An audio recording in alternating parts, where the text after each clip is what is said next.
ndak ungalke dadaku. Untapno Bisma gagih. Kaya wis lunas uripku dina iki Wala Srikandhi. Ayo aja tida-tida tak ungalke dadaku.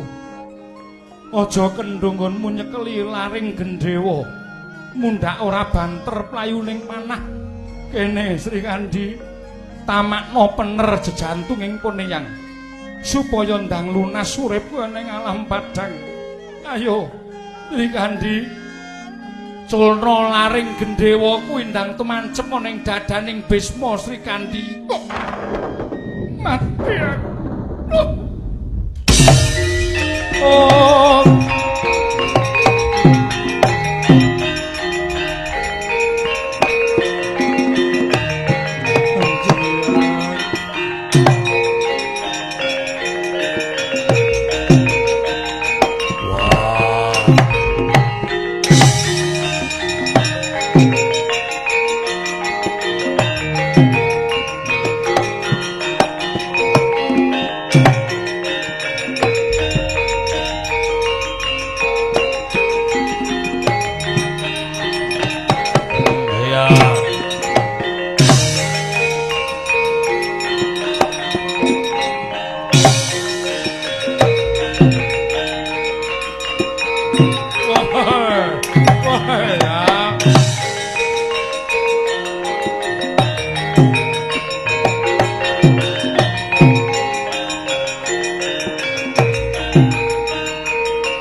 sepinten ngalabatanipun ingkang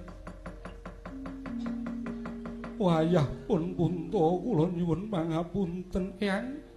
Sepinten ngalabatanipun ingkang wayah pun Ndrawati kula nyuwun pangapunten. Wah, Bisma aku njaluk ngapura. Eyang kula nyuwun pangapunten Kanjeng Eyang kapuping Rana Madyalaga, Kanjeng Eyang.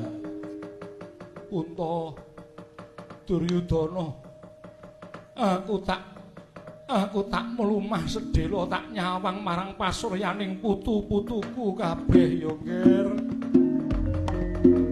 Oh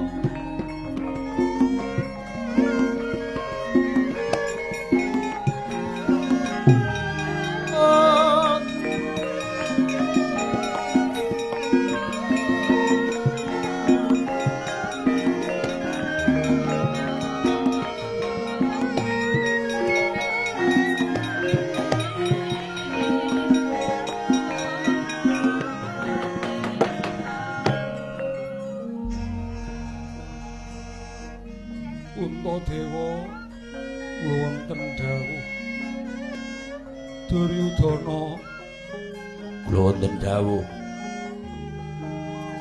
bareng aku mlumah kok sirahku ndengongok kaya ngene ora kepenak nggonku nglakoni. Aku njaluk bantal Duryudana, aku njaluk bantal sing kepenak. Dursasana kula wonten dawuh Jupana kajang sirah sing indah sing apik nggih ngestakaken dawuh sing saking Pradamas agem Kanjeng Eyang ya kuwi becik. Oh dudu kuwi Nger, kuwi rak bantaling wong mendem kanikmatan kadonyan. Ning iki bantale Senopati Magut perang kuwi ora kaya ngono kuwi Duryudana. Puntadewa, aku golekno bantal Puntadewa. Arjuna kula wonten dawuh mestakane Kanjeng Eyang kuwi cagak ana nganggo jemparingmu Yayi. ngestakaken dawuh kok Prabu.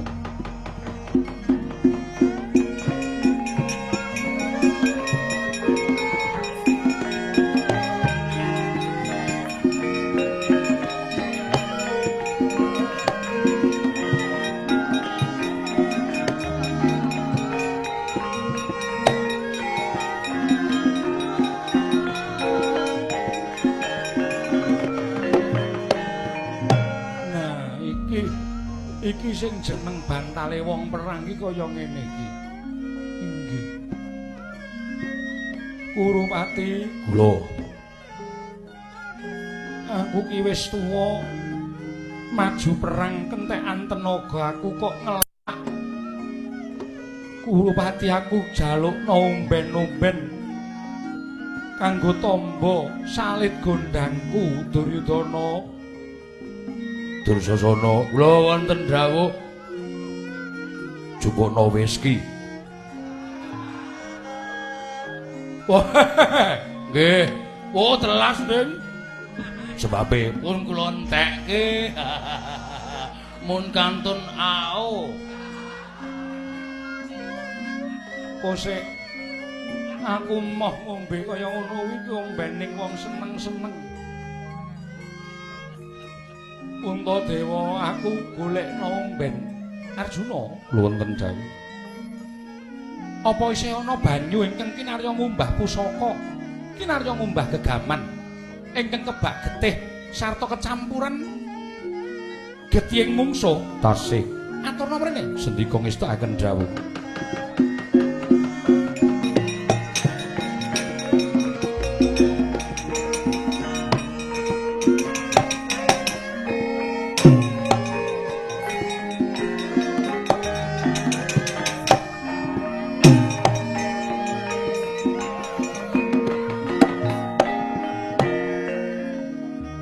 Ya iki ombene wong perang iki kaya ngene iki.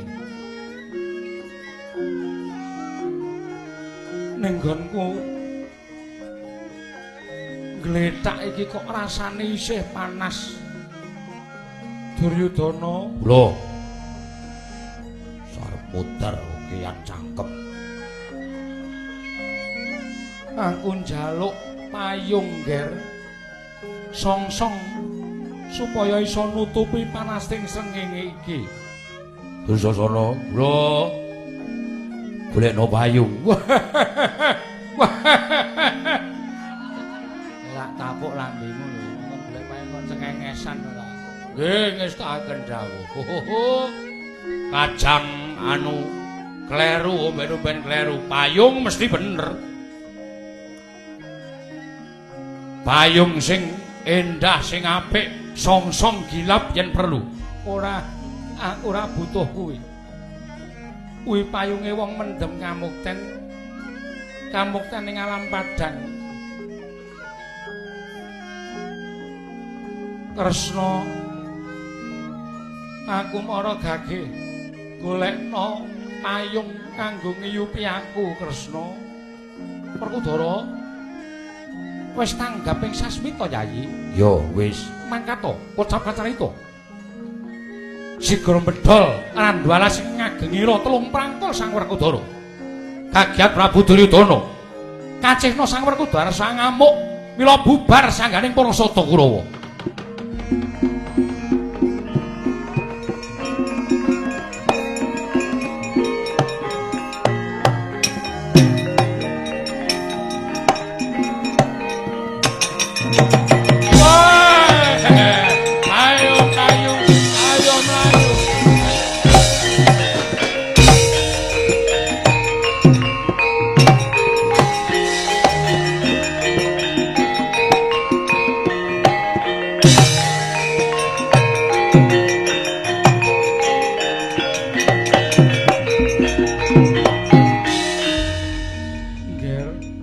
Untadewa Kresna Werkudara mara gage sawangen tinemune kabeh ing ana ing alam donya iki amung barang lamis. Yen kowe golek menang kemenangane alam donya kuwi ya mung kaya ngono kuwi. Kemenangane Madyapada kuwi ya mung kaya ngono kuwi. Mula ngger jroning kowe nglakoni peperangan iki kudu nganggo jiwa satriya ingkang sejati. Ingkang linambaran jiwa satriya lan jiwa karahayon sartane jiwaning kabrahmanan. Ampuing gegaman kuwi amung kudu linambaran bebuden rahayu. Dene budi rahayu kuwi bisane ketemu mung merga caket karo Kang Murbeng jagat. Mula yen mung ngendelke kasantosaning lair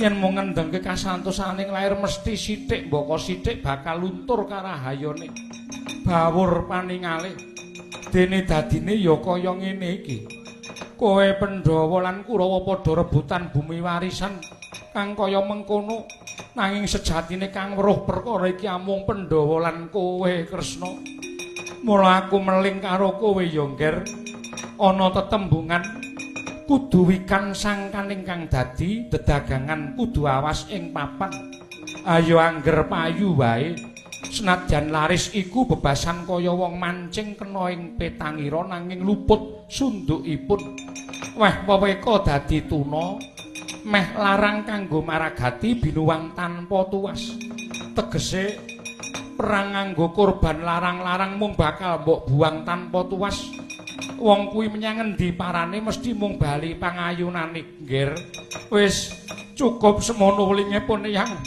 padha tutuk-tutukna nggone padha nglakoni peperangan pun Eyang tak nyawang saka kasuwargan bakal ndak etungi ndi satriya sejati lan ndi sing dudu satriya Kanjeng Ibu Gangga Rama Prabu Sentanu ingkang putra nyuwun pamit oh Ambo ayo kene pedhuken pun Kakang Ambo